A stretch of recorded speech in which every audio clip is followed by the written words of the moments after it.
নমস্কার, সকলকে শুভেচ্ছা জানিয়ে আমি আজ একটি বিষয়ে পশ্চিমবাংলার সকলের দৃষ্টি আকর্ষণ করতে চাইছি।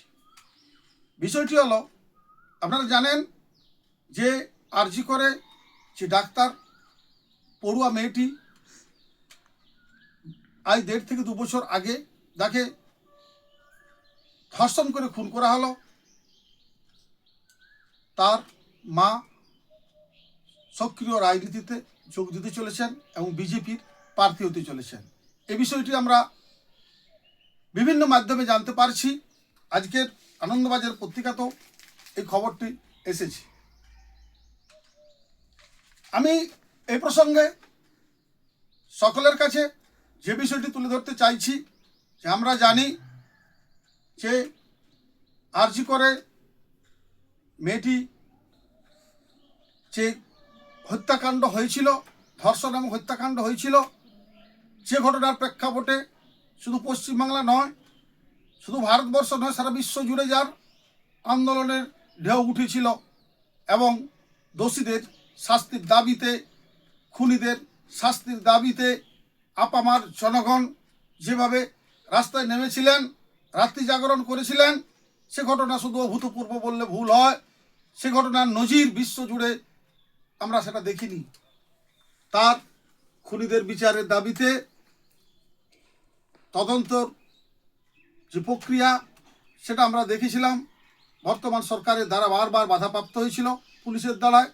এবং তৎকালীন আরজিকর সংলগ্ন যে থানা, সে থানার ভারপ্রাপ্ত আইসিকেও গ্রেপ্তার করা হয় তার তদন্তে গাফিলাতির জন্য। এই ঘটনায় প্রমাণিত হয় যে রাজ্য সরকার, তার পুলিশ এই ঘটনার তদন্তে বাধা দিয়েছিল।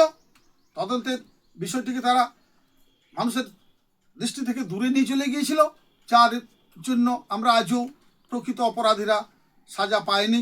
প্রকৃত অপরাধীরা নির্যাতিত মা বাবার চোখের সামনে ঘুরে বেড়াচ্ছেন বলে তাদের অভিযোগ। আমরা সেই আন্দোলনের দুটো বিষয় বলতে চাইছি।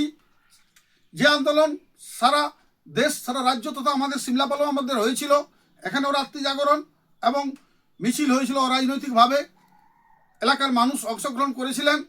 আমরা সেই আন্দোলনগুলো থেকে দেখি, ব্যক্তিগতভাবে আমি সেই সময় আন্দোলনে সক্রিয়ভাবে কলকাতাতে যুক্ত ছিলাম, কিন্তু যে বিষয়টা আমরা দেখেছিলাম তখন থেকেই একটি বিশেষ রাজনৈতিক দল যা আন্দোলনে রাশ টেনেছিল, সে বামপন্থী দলগুলো, তারা শুধু তাদের নিজেদের স্বার্থে এই আন্দোলনটা পরিচালনা করার চেষ্টা করছিল। সেটা আমরা দেখেছিলাম তৎকালীন বিজেপির যারা নেতা, তারা যখন সেই আন্দোলনে অংশগ্রহণ করতে আসছিলেন, তখন এই বামপন্থীদের একটা অংশ তাদেরকে গো ব্যাক স্লোগান দিয়েছিলেন এবং বামপন্থীদের যারা আন্দোলনে আসছিলেন তাদেরকে ওয়েলকাম জানাচ্ছিলেন।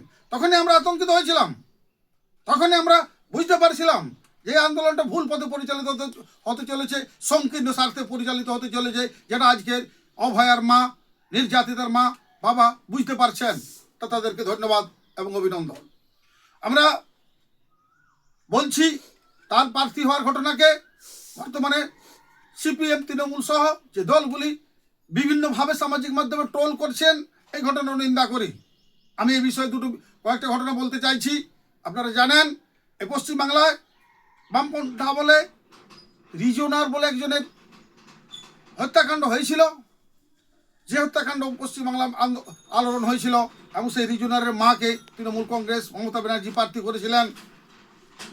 সদ্য মুর্শিদাবাদে ছোট্ট মেয়ে তামান্না তৃণমূলের বিজয় মিছিলের বলি হয়েছিলেন বোমার দ্বারা, তার মাও সিপিএমের প্রার্থী হয়েছে।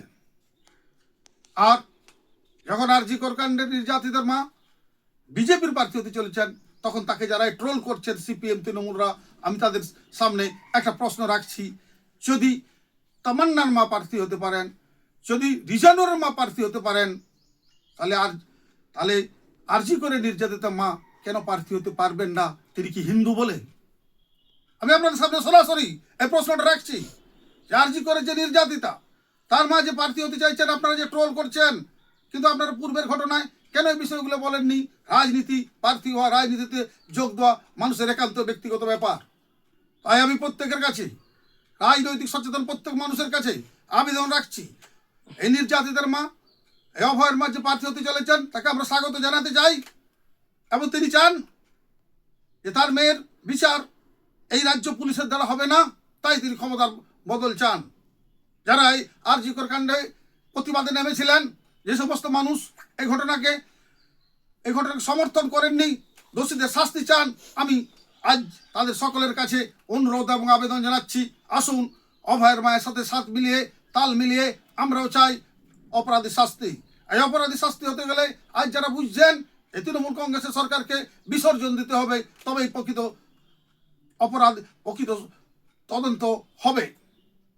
তাই আমরা সকলের কাছে অনুরোধ, যদি আমরা আরজি করের যে মেয়েটির খুন এবং ধর্ষণের প্রকৃত সমাধান চাই, তাহলে রাজ্য সরকারকে 2026-এর নির্বাচনে বিসর্জন দিতে হবে। আমি সমগ্র রাজনৈতিক সচেতন সাধারণ মানুষের কাছে আবেদন এবং অনুরোধ রাখছি, আসুন 2026-এর নির্বাচনে এই নির্যাতিতার মা অভয়ের মায়ের সাথে তাল মিলিয়ে আমরা রাজ্য সরকারের রাজ্য প্রশাসনের বিসর্জন চাই। ভারতীয় জনতা পার্টির সরকার চাই। বিজেপির যে সরকার প্রশাসন বিভিন্ন রাজ্যে আছে, যারা অপরাধীদের বিরুদ্ধে জিরো টলারেন্স নেন। বর্তমান বিরোধী দল নেতা বলেছেন কোনো বিজেপি শাসনে যদি পশ্চিমবাংলা বিজেপি সরকার এলে এইসব নির্যাতিতাদের, যারা মহিলাদের উপর নির্যাতন রেপ করে, তাদেরকে সকালে জমা করা হবে এবং বিকালে খরচ করা হবে, যেটা উত্তরপ্রদেশ আসামে হয় বলে তিনি বলতে চাইছেন।